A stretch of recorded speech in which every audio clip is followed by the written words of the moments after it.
Next talk is going to be by Satya on positive almost-sure termination.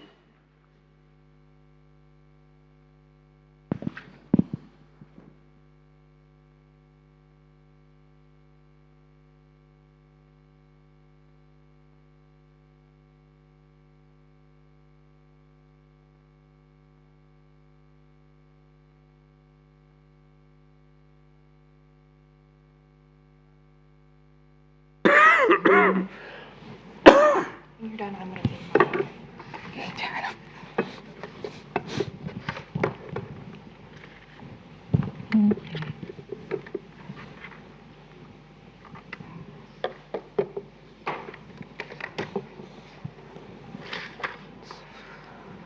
Six bucks. No.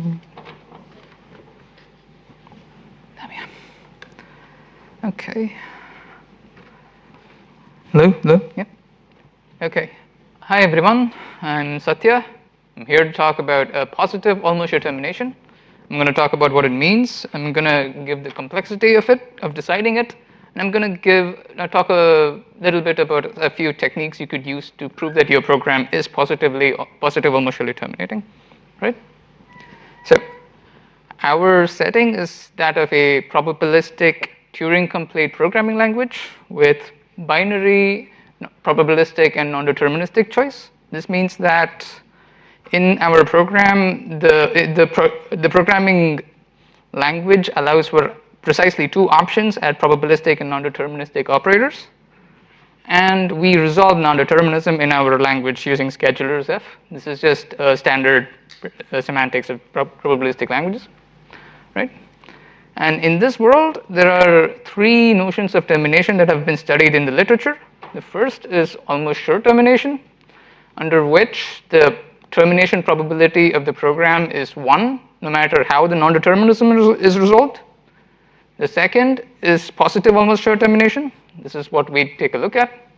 Here, the expected runtime of the program is finite, no matter how the non-determinism is resolved, right? And the third is bounded termination. Here, the expected runtime, the supremum of the expected runtime across all possible schedulers is a finite value.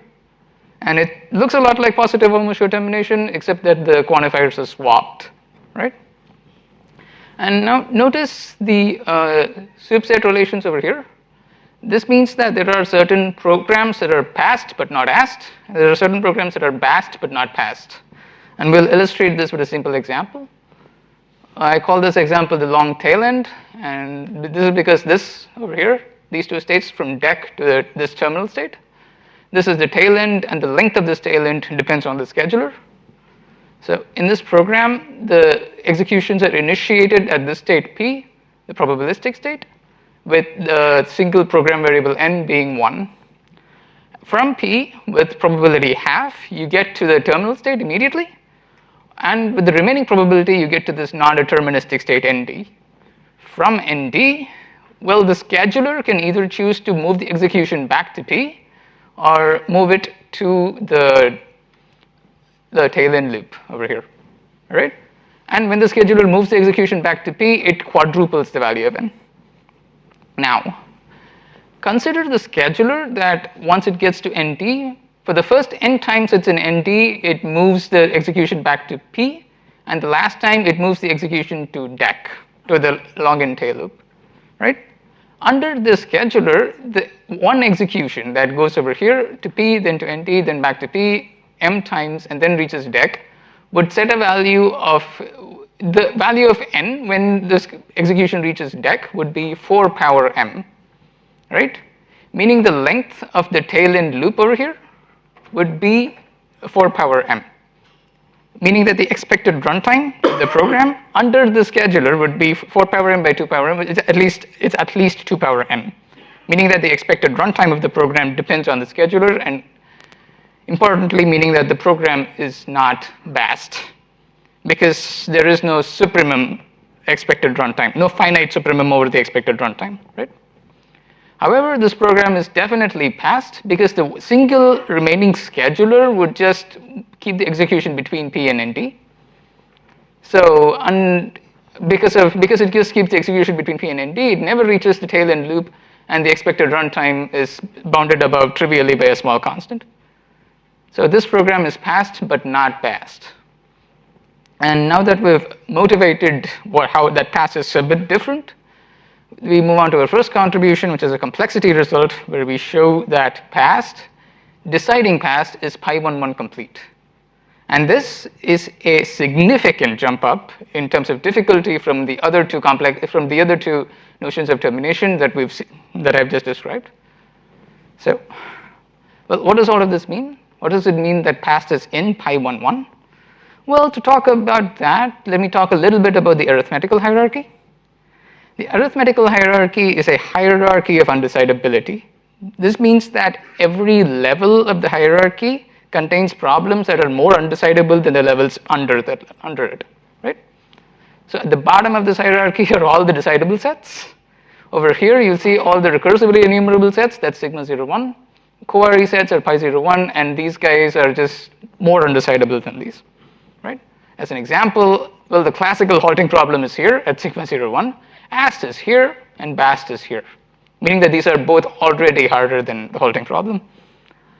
And to go to pi11, well, what can you do? You take all of these guys and you drop it to the bottom level of another hierarchy of undecidability, the analytical hierarchy, of which pi11 is at the first level and PAST is in pi11. So all this just means that PAST is like significantly harder than any of the other termination notions that we have seen so far. So as a note, placing PAST inside pi11 is not too difficult. So we're going to skip that argument and we're just going to focus on why PAST is pi11 hard. Okay? To show that, let me introduce a canonical pi11 complete problem. This is the set of recursive, well-founded omega trees. Well, what does this set contain? Well, take a look at this guy. This is a tree. Every node in the tree is a natural number, so 34 is a child of 3, 7 is a child of 179, and so on. This is an omega tree because every node can have countably many children, meaning it can potentially have infinitely many children, right? It is a well-founded tree because it has no infinite branch, and it is a recursive tree, meaning that the characteristic function of this tree is decidable, meaning that for every tree T in omega rec, right, it is associated to a program PT such that as long as for every node in the tree is validated positively by the terminating program PT. All right? So because of this relationship between T and PT, we can rewrite or equivalently think of omega rec as a set of programs characterizing well-founded omega trees, right? Now, all right. Now, to be able to reduce this program to PAST, well, what you would think that you would need to be able to look through all possible infinite branches in these trees, right? And make sure that every possible branch is finite. That's kind of what you need to do. To do that in PAST, we need two small subprograms. The first is a subprogram that enables a scheduler's choice of a natural number, n, any natural number. And remember, in our programs, we only have binary, non-deterministic choice. So to be able to do this, it requires a little bit of work, but the details are in the paper. I'm not going to talk about them now. And the second component is a simple technique to increase the expected runtime by a finite value. In this case, it's just 1, right? So how do we use these two things? Well, for any input program M, we need to make sure if M M characterizes a well-founded omega tree, right? Well, we start by setting the variable node to the root, and we generate a n and append it to node.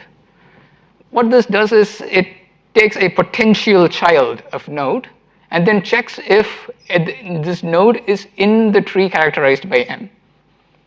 If it is, you increase the expected runtime by 1, and then you go back and check for another child of the current node which you know is in the tree. If not, you just terminate the program.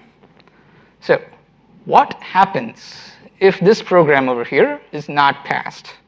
If this program over here is not passed, it is possible to show that this loop over here must happen infinitely often, and that means that this over here must say yes infinitely often, and this immediately means that, well, the tree characterized by M has an infinite branch, it's not well founded, and therefore M is not an omega rec.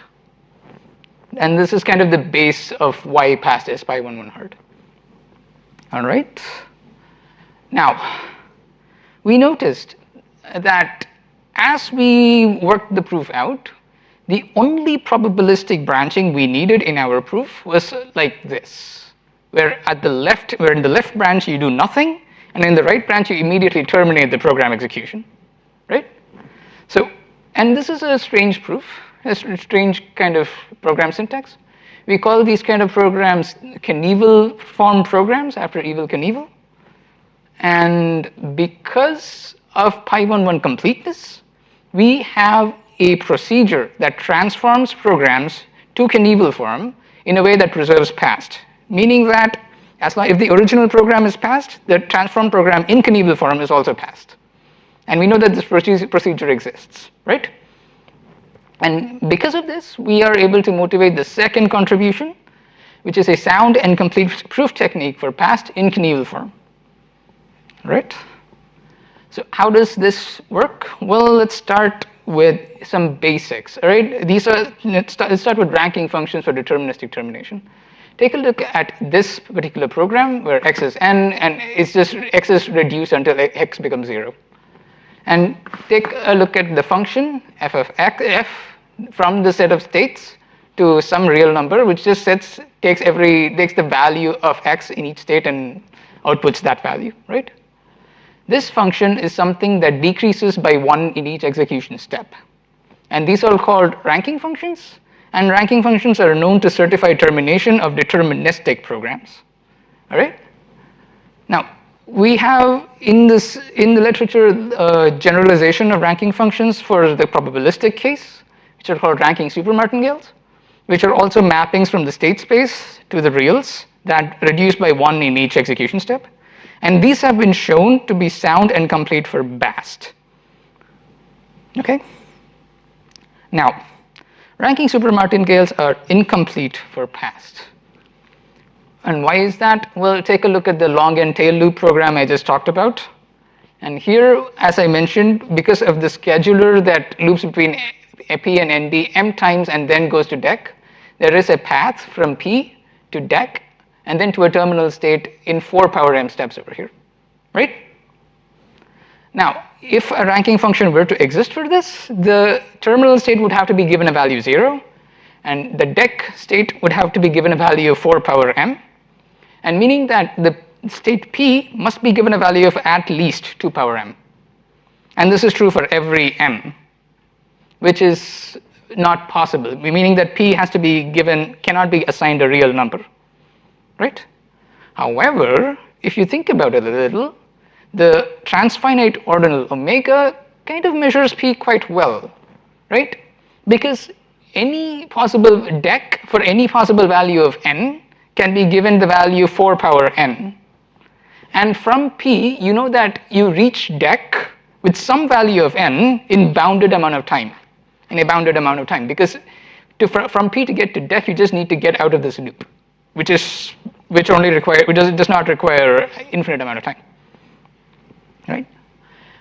So based on this, we have our proof rule, which assigns to each state a rank, an ordinal rank, such that the expected time to reduce the rank is bounded. We captured this boundedness using ranking supermartingales, and we just note that in our proof, in our paper, we have certain programs whose rank goes all the way up to every ordinal under the Church-Kleene ordinal, the first non-computable ordinal, right? So a small note on the applicability of our proof rule. It is complete for all past programs, but it is sound for programs in Knievel form. And this just means that you need to apply the transformation to Knievel form before applying this rule to show that a program is passed. So in summary, well, I've studied positive Almost-Sure termination.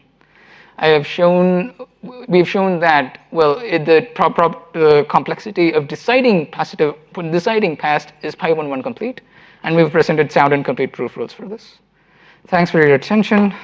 Happy to take questions.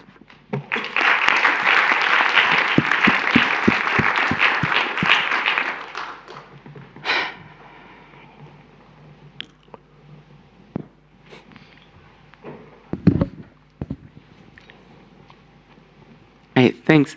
How do you rank with ordinals the probabilistic stuff of your program?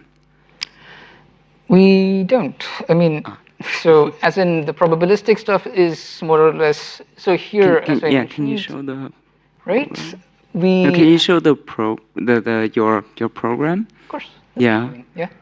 So you said you can rank the state P with omega, but how do you rank, for instance? So let's say you have dec comma n, right? That's a program state. So dec comma n, just map it to n, right? Which is a good enough rank for n for dec.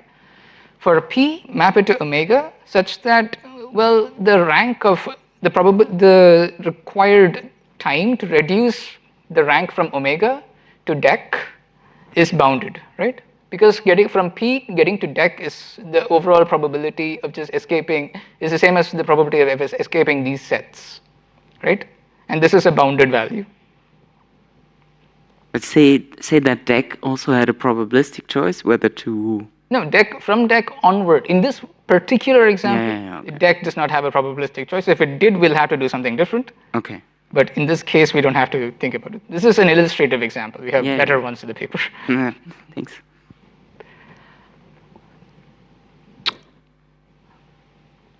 So, this reminds me of my first class in logic where, Anne Rogers at Rutgers actually, and by the way, Rogers is from 1967, so we had to work with bootleg versions of Rogers' book.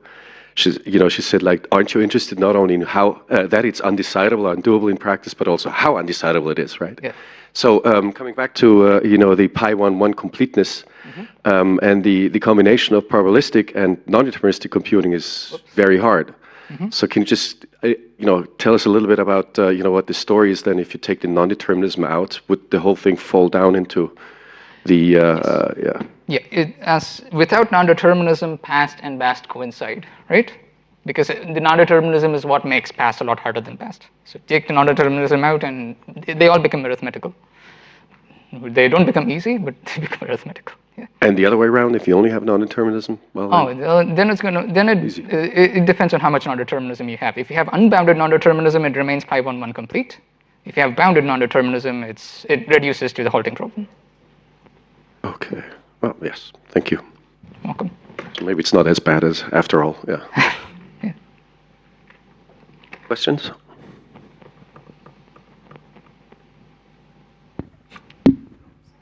Can you assign something like an expected runtime to such programs, but in terms of expected ordinals or something like that? I don't know what that means. Me neither. But, I tried thinking about this a lot, but no, we just decided that this is sufficient as a model for this stuff. Yeah. Cool. Thanks. Right. Any last questions? Very high up on the analytical hierarchy. Okay, well, thank you very much.